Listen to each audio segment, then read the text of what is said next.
नाज़रीन अस्सलाम वालेकुम। KMA न्यूज़ में आपका खैर मकदम किया जाता है। आइए शुरुआत करते हैं ख़बर की। सदर कुलीन मजलिस इत्तेहादुल मुस्लिमीन बैरिस्टर असदुद्दीन ओवैसी रुकन पार्लिमान हैदराबाद ने आज जुम्मे को मस्जिद क़ुबा तालाब कट्टा याक़ूतपुरे में जलसे यौमुल क़ुरान से मुखातिब कर रहे थे। इस जलसे में रुकन असम्बली याक़ूतपुरा जाफ़र हुसैन मेराज, सैयद ज़हीरुद्दीन अली सूफ़ी, सैयद अहमद पाशा क़ादरी साबिक़ रुकन assembly, Sohail Qadri corporator, Hussaini Pasha corporator और दीगर मजलिस क़ायदीन ने शिरकत की। घबराने की हमको और आपको ज़रूरत नहीं है। मैं जानता हूँ हमारे वतन अजीज़ में बहुत से ऐसे हालात पैदा किए जा रहे हैं। अब कोई बोल रहा है कि इनकी खबर तोड़ देंगे, कोई बोल रहा है हम ये कर देंगे। ये जानते नहीं है कि जब कोई इस जमीन में चले जाता है या कोई अपने मजहबी रसूमात के तहत दुनिया से जाता है, सबको अल्लाह एक दिन जमा करने वाला है। तुम आज बड़ी बड़ी बातें कर रहे हो ना, इंशाअल्लाह ताला हम उस दिन कामयाब होंगे। आज तुम इख्तिदार के नशे में आकर तुम बकवास बक रहे हो, तुम नफरत के मजाहरे कर रहे हो। एक महाराष्ट्र का मुख्यमंत्री बोलता है, इस तरह का बयान उसके वजीर देते हैं कि वो निकाल देंगे, और फिर जब गड़बड़ होती है बोलते नहीं वो पिक्चर की वजह से गड़बड़ हुई। अच्छा, पिक्चर की वजह से गड़बड़ हुई? तुम क्या कर रहे थे? तुम्हारा ही शहर है ना वो नागपुर, और क्या किया इन्होंने? कुरान करीम की आयतें जिस चादर मुबारक पर जला दिया। दोपहर में जाकर कंप्लेन दिया गया कि एक्शन लो, और जाहिर है बाद में तशद्दुद हुआ। हम उसकी मजम्मत करते हैं, कंडेम करते हैं, मगर आप बोल रहे पिक्चर की वजह से हुआ। अच्छा, पिक्चर की वजह से हो रहा है सब, और आप क्या कर रहे हैं? हाथों में मेहंदी लगी हुई है आपकी, आप हुकूमत आपकी, पुलिस आपकी, इंटेलिजेंस फेलियर आपका। क्यों कर रहे हैं सब ये? अरे लॉ एंड ऑर्डर अगर पैदा हो रहा है तो तुम्हारी वजह से हो रहा है। तुम्हारे जो लोग आज वजीर बने बैठे हैं वो मुसलमानों के खिलाफ गंदगी, बकवास और जहर को फैलाकर मंत्री बन चुके हैं। उनको कुछ नहीं कर रहे हैं। ने खबर को निकाल देंगे, उसको निकाल देंगे, ये निकाल देंगे। अरे रूल ऑफ लॉ से चलेगा या तुम्हारी मनमानी से चलेगा? बताओ हमको।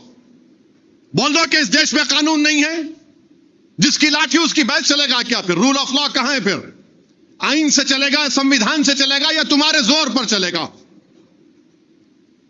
भाई मेरी पसंद कोई हो सकती है, तुम्हारी पसंद नहीं होगी तो क्या मतलब? जरूरी नहीं ना कि सबकी एक पसंद हो जाए। मेरे को काला पसंद तो तुम क्या करोगे? नहीं मेरे गोरा नहीं, मेरे को नहीं पसंद गोरा, मेरे को मुझे सफेद पसंद, तुम बोलेगे नहीं काले नहीं होगा। और फिर एक हैरत अंगेज बात यह है कि उस बादशाह के बारे में जो लोग बात कर रहे हैं ना, छत्रपति शिवाजी के पोते छत्रपति शाहू वहां खबर पे गए थे। ये मैं नहीं बोल रहा हूं, आज से 1-2 दिन पुराना इंडियन एक्सप्रेस का अखबार है, जीशान शेख के नाम से डालो हजरत गूगल में, बेकार चीजें देखते आप लोग। उस आर्टिकल में लिखा कि छत्रपति शिवाजी के बेटे वो खबर पे गए। अब क्या बोलेंगे उनको आप? क्या बोलेंगे उनको आप? अच्छा, फिर उससे हटके गांधी ने क्या कहा था 1931 में इस बादशाह के बारे में? पेम्ब्रुक कॉलेज है बर्तानिया में, नवंबर 1931 को गांधी ने क्या कहा था, पढ़ लो तुम जरा। फिर दिसंबर 1931 को गांधी ने क्या कहा था राउंड टेबल कॉन्फ्रेंस में इस मुगल बादशाह के बारे में? वो मेरे अब्बा नहीं है, देख लो। फिर उसके बाद यंग इंडिया महात्मा गांधी का जर्नल था, जुलाई 21, 1920 में गांधी ने क्या लिखा, पढ़ लो तुम। फिर नवजीवन अक्टूबर 20, 1921 को गांधी ने क्या लिखा इस मुगल बादशाह के बारे में, पढ़ लो तुम। और यह भी पढ़ लो जब किसी ने गांधी को खत लिखकर कहा कि इस बादशाह ने एक मंदिर को तोड़ के मस्जिद बनाया, तो गांधी ने कहा कि यह इंटॉलरेंस है, इससे हमको बचना है, यह गलत है। गांधी ने यह भी कहा, मैं भी गांधी से डिसएग्री करता हूं, मैं बहुत से गांधी के चीजों से उसकी मुखालिफत करता हूं, तो क्या मैं बोल दूं जाके तोड़ दूं? अरे तुम तोड़ने के लिए आए या जोड़ने के लिए आए, बता हमको। अच्छा, जो 300 साल पहले हुआ तुम अब मुझसे पूछ रहे हो? नहीं, तुम बोलो, मैं बोलूं तो फिर पुष्पमित्रा संघा कौन है? तुम्हारे डैडी है उन्हों? कौन है पुष्पमित्रा संघा? बोलो फिर। छोला बादशाहों के पास क्या हुआ, बोलूं मैं? अरे मुल्क में बेरोजगारी है, पीने का पानी नहीं है, लोग बीमार पड़ रहे हैं, फैक्ट्रियां बंद हो रही हैं, चीन भारत की जमीन पर कब्जा करके बैठा है। मगर नहीं, 300 साल पुरानी बात करें तो सब चले जाता। ये क्या आमफाट है? बोले चले जाएंगा। मेरे अजीज दोस्तों और बुजुर्गों, मैं एक ही बात कह रहा हूं, अपनी हिम्मतों को बुलंद रखिए। डरने और घबराने की जरूरत नहीं है। अल्लाह के रसूल सल्लल्लाहु अलैहि वसल्लम की हम उम्मत हैं, अल्लाह उसका रसूल हमारे साथ हैं, अल्लाह उसका रसूल हमारे साथ हैं। हरगिज डरने की जरूरत नहीं है। जमहूरियत के दायरे में रहकर हम लड़ते आए और लड़ते रहेंगे। ये लोग डराने की सियासत अगर कर रहे हैं तो याद रखो, हम सिर्फ अल्लाह से डरने वाले हैं, इख्तिदार की कुर्सियों पर बैठने वालों से डरने वाले नहीं है। तुम आज है कल नहीं रहोगे इंशाअल्लाह ताला, तुम जाओगे इंशाअल्लाह ताला, तुम गुमनामियों के वादियों में गुम हो जाओगे, याद रखो। और जब मौरिख तुम्हारे बारे में कलम लिखेगा ना, तो कहेगा कि तुमसे बड़ा कोई जालिम नहीं था जिसने आइन की धज्जियों को उड़ा दिया। मेरे अजीज दोस्तों और बुजुर्गों, हम क्या क्या देखते हैं, रोज क्या क्या एक एक न्यूज आती है। अब बोल रहे कि कोई एक मेला लगाते उत्तर प्रदेश में, एक पुलिस के ऑफिसर का वीडियो देखा, नहीं उन्हें लुटेरा था, तुम मेला नहीं लगाना। कैसे मालूम तुम कौन लुटेरा था? नहीं, लुटेरा था, तुम नहीं लगाना। अच्छा, लिख के दे दो लुटेरा था, कानून बना दो लुटेरा था, और हमको बताओ लुटेरों का कौन कानून बना के बोलो ये सब लुटेरे हैं, और हमको ये बताओ कि कौन लुटेरा नहीं था उसका भी कानून बनाओ। 1000 साल से मेला होता है, बोले नहीं लुटेरे का मेला नहीं करना। कौन है तुम ये डिसाइड करने वाले? क्या BNSS में लिखा हुआ है लुटेरा? क्या कानून में लिखा गया लुटेरा? नहीं, नाम वो है लुटेरा। अरे तुम क्या कर रहे हो उस देश को? तुम कहां ले जाकर छोड़ रहे हो उसको? मेरे अजीज दोस्तों और बुजुर्गों, इस मुबारक महीने में फलस्तीनियों के लिए भी दुआ करिए। मेरे भाई, फिर से उस जालिम इजरायली हुकूमत बमबारी शुरू कर दी। एक बमबारी में 400 लोग मारे गए सहरी के वक्त। अरे ये क्या है? 100 खवातीन, मासूम 50-60 बच्चे, उनके ने कफन तक नहीं। आप देखो रज़ाइयों में लाशें पड़ी हुई हैं। और ये दुनिया जो तमाशा देख रही है, जो फलस्तीनियों का नस्ल कशी हो रही है, जेनोसाइड हो रहा है। हम अपने वजीर आजम से पूछना चाहते हैं, आप बोलेंगे नहीं फलस्तीनियों पर जुल्म के बारे में? ने खाली एड दे दो, एड। अरे एड से क्या करना है? जान बचाओ ना, तो तब तो एड लेंगे वो लोग। 4 घंटे का 3 घंटे का पॉडकास्ट किए किसी एक शख्स के साथ, एक लफ्ज ने उस पर फलस्तीन के ऊपर, एक लफ्ज नहीं फलस्तीन के ऊपर हमारे वजीर आजम की जबान पर नहीं आता है। अरे इंसानियत का मसला है ये। और वो जो बड़े बड़े हुक्मरान जिनको अल्लाह ने दौलत दी, क्यों दी? क्योंकि अल्लाह के रसूल सल्लल्लाहु अलैहि वसल्लम के खत्म मुबारक वहां पर पड़े थे। मेरे आका के सदक़े में तुमको दौलत मिली। अरे तुम सिर्फ दुआ करके रोगे? तुम सिर्फ गिगड़ा के दुआ करके आमीन आमीन अल्लाह बर्बाद कर दे? अरे जालिमों, तुम भूल गए कि अल्लाह के रसूल सल्लल्लाहु अलैहि वसल्लम ने मिंबर पर खुतबा भी दिया और अहद के मैदान में जाकर अपने दंदाने मुबारक को शहीद भी करवाया था। जालिमों, तुम भूल गए इमाम हुसैन की शहादत को। याद रखो, जब तक अमल नहीं करोगे कुछ होने वाला नहीं है। सिर्फ दुआ पर इक्तिफा मत करो, यकीनन खूब दुआ करो, मगर जब इस मस्जिद से बाहर निकलेंगे तो अमल करना है। और अमल कैसे करना? अपनी दुआओं को आजमाओ कि अल्लाह मैंने तेरे पास अपनी भीख को रख दिया, अब मैं निकला हूं, मेरी लाज रख ले। यहां पर तो कोई पुरसाने हाल नहीं, कोई बात नहीं। बुखारी शरीफ की आखिरी हदीस है कि जब हशर का मैदान होगा, अल्लाह उन तमाम से कहेगा कि मैं भूखा था, मैं प्यासा था, तुमने मेरी भूख और प्यास को नहीं मिटाया।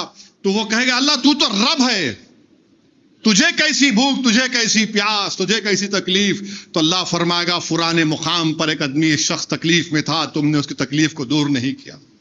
उस दिन तो सबको सामना करना पड़ेगा इंशाअल्लाह ताला, सबका हिसाब किताब होगा, कोई बचेगा नहीं। अल्लाह सुब्हानहू ताला सबका हिसाब किताब लेगा।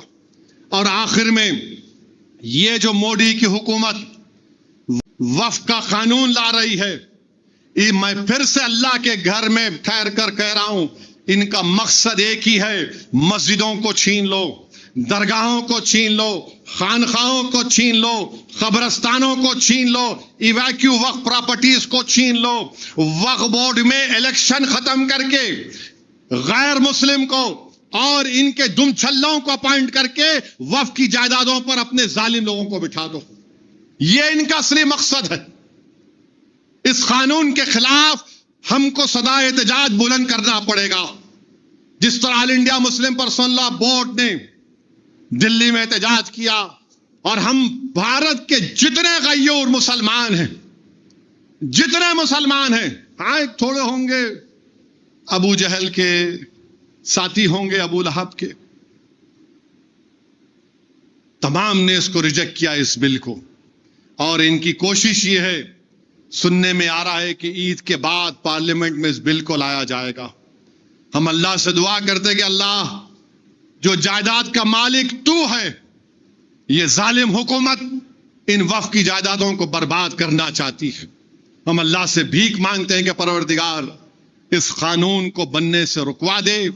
और मेरे अजीज दोस्तों और बुजुर्गों, याद रखिए इन लोगों को, ये जो वक्फ का कानून बनाकर पूरी जायदादों को खत्म करना चाहते हैं, अरे तेलंगाना के मंदिरों के बोर्ड में, सिखों के बोर्ड में, ईसाइयों के मजहबी बोर्ड में उन्हीं का मजहब का आदमी हो सकता है, तो हमारे वक्फ बोर्ड में किस बुनियाद पर आप लाकर गैर मुस्लिम को बिठाएंगे? किस बुनियाद पर बिठाएंगे? ये मेरा मजहबी मसला है वक्फ बोर्ड। मगर मोदी बोल रहे नहीं, हम बिठाएंगे। मकसद एक ही है कि जायदादों को छीन लिया जाए। हमारी कमेटियों में आकर बैठेंगे, ये करेंगे, तमाशे करेंगे पूरा। वक्फ यूजर इस तरह कर रहे हैं कि कोई भी डिस्प्यूट क्रिएट कर दे, आपको जाके बोलेंगे नहीं मक्का मस्जिद मस्जिद नहीं है, उसका कागज दिखाओ, तो नहीं बोलेंगे नहीं हम तो अमेंडमेंट ये कर रहे हैं कि डिस्प्यूट अगर होगा, डिस्प्यूट नहीं होगा तो वक्फ यूजर। अरे बाबरी मस्जिद, राम मंदिर में वक्फ यूजर का सुप्रीम कोर्ट ने कहा वक्फ यूजर है। आप कौन होते छीनने वाले? एक एक कानून ऐसा बना रहे हैं कि हमारी जायदादों को छीन लिया जाए, मस्जिदों को छीन लिया जाए। ट्रिपल तलाक का गलत कानून बनाया, CAA का कानून मजहब की बुनियाद पे बनाया। अब यूनिफॉर्म सिविल कोड बनाना चाहते हैं, यूनिफॉर्म सिविल कोड बनाना चाहते हैं। मेरे अजीज दोस्तों और बुजुर्गों, मेरी आपसे एक ही गुजारिश है कि मुत्तहिद रहिए, अपने इत्तेहाद को मजबूत रखिए। जो ताकतें आपके इत्तेहाद को कमजोर करना चाहती हैं उनको दूर रखिए, जमात को मजबूत करिए। ये इनफरादियत, शख्सियत कोई चीज नहीं है। मजलिस इत्तेहादुल मुस्लिमीन आपकी जमात है। सालों से मजलिस इत्तेहादुल मुस्लिमीन अवाम की खिदमत करती आई है, और इन तमाम लोगों को एक ही चीज तकलीफ देती है कि आखिर क्या बात है कि केरल में मुस्लिम लीग और सरजमीन दखन पर मजलिस इत्तेहादुल मुस्लिमीन है, कैसे उनको रोका जाए। जिस तरह हमारे मुल्क के दीगर रियासतों में हमको तकालीफ का सामना करना पड़ रहा है। नागपुर में जो झगड़ा हुआ, जो RSS के लोग चादर को जलाए जिस पे कुरान करीम की आयत थे, उनको पुलिस स्टेशन में हजरत पुलिस ने बेल दे दी, और 50 या 60 बच्चे अभी जेल में हैं। और चीफ मिनिस्टर बोल रहे जो साजिश की उनकी खबर खोद दूंगा। अरे जो करे, फोटो नहीं दिख रही आपको? आप ही के बयान की वजह से हुआ ना, आप ही के शहर में। मेरे अजीज दोस्तों और बुजुर्गों, बीजेपी आरएसएस, और आरएसएस बोल रही नहीं नहीं नहीं, हम ये तशद्दुद सही नहीं है। अच्छा, पीछे से पूरा करना और आके बोला ने पानी डाल देते हम। अजीज दोस्तों।